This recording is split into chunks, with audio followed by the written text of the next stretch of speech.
Second shooting, let's talk about it. So, if you're watching this video, you probably already know about second shooting and you just want some more tips on being a second shooter, how to become a second shooter. Or you probably have no idea what second shooting is and want to learn. So, let's get into it. All right, so what is second shooting? Second shooting, it's being the second shooter to a main shooter, or even a third shooter to a main shooter. A photographer that's, say, shooting a wedding, depending on the size of the wedding, they might hire another photographer to shoot alongside them to make the job a lot easier. A lot of times with those big scale gigs, the photographer can't capture every angle, every situation, every emotion. So they'll go out and hire another photographer. So that's what second shooting is. You're just shooting alongside another photographer, their second set of eyes. Why does this benefit someone? And I think this is a great way to get started in whatever style photography you'd like to get started in.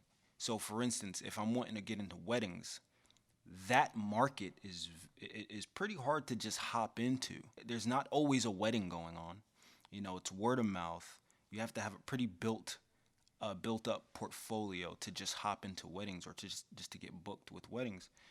So for me, the best way to get into wedding photography was asking another photographer that's already into wedding photography, hey, can I shoot alongside you? And that'll allow me to then use those photos to build up my resume, to then use those photos to market myself as a wedding photographer. Another reason I think being a second or third shooter is important. It just gives you the skill that you need. It gives you that on the job training, if you will. It gives you that experience. So that way, once you're actually hired as the main photographer for said event, you already have the knowledge base behind how to conduct that, or how to set whatever up, how to use, if you're working in a studio, how to use these lights. You already know how to balance natural light and ambient light. You already know how to talk to clients. You know how to interact with these clients. You know what I'm saying? You already have that firsthand experience by being a second shooter and kind of watching that main photographer. So there's various benefits. So now that you kind of know what second shooting is, let's go ahead and talk about some tips for second shooting. So let's talk about one of the first things you want to do. You want to reach out. While reaching out, you want to be honest. For instance, if I'm wanting to shoot weddings and I see another photographer that I admire online or whatever, I reach out to him. Hey, I admire your work. I'd love to be your second shooter. Um, I'm capable of doing X, Y, Z, or I'm not capable of doing X, Y, Z. You want to be as honest as possible. You don't want to keep anything in the dark from this photographer. The worst thing you want to do is make this photographer think that you're capable of doing something, and come that day, they're not capable. Now, you're probably thinking, if you don't hide something, maybe that'll stop you from getting the gig. I think in the long run, it's better if you're just straight up, up front with this photographer. Say, hey, I'm good with natural light, but I'm not so good with flash. Or I'm good with flash, but I'm not so good with natural light. I think that's better, being upfront with this person, because then in the long run, you're not shooting yourself in the foot. What I mean by that is, come the gig day, come the day for this wedding, this big day, they throw a task on you and you're not able to do it, then you're kind of screwed, and then that'll kind of degrade your name and your reputation as a photographer. You also want to make sure that you're letting this first photographer, this main photographer, know that you're there for them, and that you can also provide them something other than just the photos of that day. They obviously know that you're going to give them the photos of the day. I mean, what main photographer wouldn't ask for the photos? What I mean is, you can say, hey, I can make sure I'll get you in action, or I can get some portraits of you. Or maybe even you guys can like set up another day for you to shoot portraits of that photographer. A lot of times, photographers, we're so trapped behind the camera ourselves that we never get any, we never get any clean shots for our marketing. We never get any of the headshots for us. We're so busy doing it for everyone else. So it's a pretty good trade-off it's pretty good if you're able to trade off with the photographer and pitch to him or her that, hey, I'm in addition to providing you these dope photos for free, I'm also going to give you headshots if you want. We can also set up a time to knock out some headshots, some portraits, this or that. It lets them know that you're also thinking about them, and that heightens your chance of getting hired as a second shooter. And I use hired kind of loosely, if you will. I think it's best not even to ask for any money as a second or third shooter. Just go in there knowing that you're not going to get paid with money. You're not going to have any monetary gains doing this. Your gains and your reward is the experience and is the buildup of your portfolio to then market yourself as whatever you're trying to shoot. So if I'm a wedding photographer, or I'm looking to be a wedding photographer, I don't have any wedding photos. By me asking to be a second shooter for a wedding, then I'm building up my portfolio to then market myself as a wedding photographer. Another very important thing while reaching out to this photographer and being upfront, you want to know your permissions. Meaning, a lot of times, and as crazy as this sounds, it happens. A lot of times, as a second shooter or third shooter, you're not even able to use those photos to market yourself. It's pretty stupid, in my opinion. I can't really see myself driving X amount of hours, shooting a gig, and not even being able to use those photos for myself for my own marketing. So a part of you reaching out to this first or this main shooter, make sure you talk with them. And this is when contracts and things like that come about. You still want to do contracts to make sure there's no blurred lines. So that's something you want to talk about. It's a conversation that has to be had. Hey, am I able to use these photographs that I've taken out of my camera to market myself? Yay or nay? If it's a no, and you're cool with that, that's on you. Me personally, I probably wouldn't do it unless it's like a big networking thing where there's a bunch of other photographers, or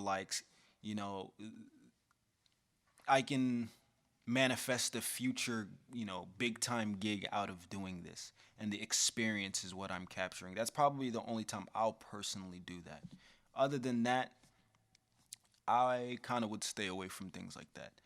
So make sure you can use the photos. Like, I want to be a wedding photographer, so I want to be able to use these photos to then find clients. So make sure that conversation is had. Second tip, be proactive. Be proactive. You need to know every single thing about this gig. I'm sorry, I'm going to keep bringing up wedding photography. Know everything about this gig, or at least know as much as the main shooter. Reason being is because you don't ever want to get to where you're kind of just twiddling your thumbs, just waiting for the next thing. You kind of want to be on the marker, hitting these milestones throughout the day. You want to know what's coming next. And let's backtrack a little bit. Be on time. As a matter of fact, don't be on time. Be ahead of time, right? Be there a couple of hours earlier. I mean, you're not getting paid for it anyway, so you might as well just go for the gusto. You know what I'm saying? So if it starts at 2 o'clock, try to be there at noon. Reason being, things change, and you want to be able to react to things changing. And this is going to show this main shooter that you're ready, that you're capable, and that you're taking this thing serious. Going back to knowing everything about the gig, especially for wedding photography, if there's an itinerary for the day, it's usually held by like the event coordinator, right? So just go up, be proactive, go up to this event coordinator or whoever it is, the planner, the wedding planner, and ask them, hey, what's the itinerary for the day? Can I have a copy of it? That way you can always just, you can take a picture of it and look at it every say hour or whatever, or every 30 minutes, just so that way you know what's coming next, right? You want to make sure that you're not blindsided by certain things happening, especially depending on the size of the wedding. Larger weddings just mean there's more moving pieces, just means there's more people floating around and more things to photograph and certain times that you need to hit. So even though you're a second shooter, it's good to already get in that mindset because essentially you're going to be the main shooter. So soak up all that knowledge now. Do all these things now so that way when it's time for you to become a main shooter, you already have that muscle memory in your brain. It's already there. This is very important. If you haven't listened to anything else, understand that you're there to represent the main shooter. The main shooter was the one that was hired for this gig, not you. The reason why I bring that up and the reason why that's so important, in my opinion, is because if you're just sitting in the corner kind of waiting for the next thing, not looking too engaged, that's going to reflect in the client's eyes, in the family's eyes. They're not aware of the fact that you're a second shooter. A lot of times they don't even know what that is. They see photographers and they're like, oh yeah, that's the photographer. That's the guy. No matter how many photographers are there, there's going to be plenty of times when you'll just be randomly pulled by like a grandparent or something. Hey, baby, come take our picture. Hey, ask the photographer. They might know. And you have to understand that you're representing this main shooter, and you don't want them to look bad. You don't want their business to be corrupted by a mistake that you've made and that you could have prevented. So stay busy, right? If you're in the corner, you don't have anything to do, walk around, get shots, stay busy. Always ask the main photographer, what could I possibly be helping with? That brings me to my third, I guess, phase or section or series of tips for being a second or third shooter. And that's when you're actually on the ground shooting. Right? You're in the act, you're actually shooting. Let's talk about gear. If you have it, bring it. Now, if it's going to hinder the main shooter, if it's going to get in the way, then don't bring it. But if it's going to enhance the situation, even if you don't think you need it, bring it. Prime example, I've recently shot a wedding and I didn't bring a flash. And it was an indoor reception. And I felt like a complete idiot. I'm like, man, so now I'm having to bump up my ISL. Now I'm having to do all of these things in camera, which is fine. My camera can handle it. But it would have been a lot easier had I brought a speed light or some sort of flash. So bring your gear. Don't throw it all on, the onus isn't all on the main shooter. You're there to help him or her out, to make their job easier. Don't be in the way. Don't shoot over the main shooter's shoulders, right? Literally, like don't do that. If they're shooting in one direction, try to intersect it and get a different perspective. That's also very important. Here's two reasons why I wouldn't recommend shooting directly side by side or behind the main shooter. Three reasons. It's pretty silly. That's one. Two, you're going to distract the subject. So they're not going to know which camera to be focusing on. They're going to say, which camera are we looking at?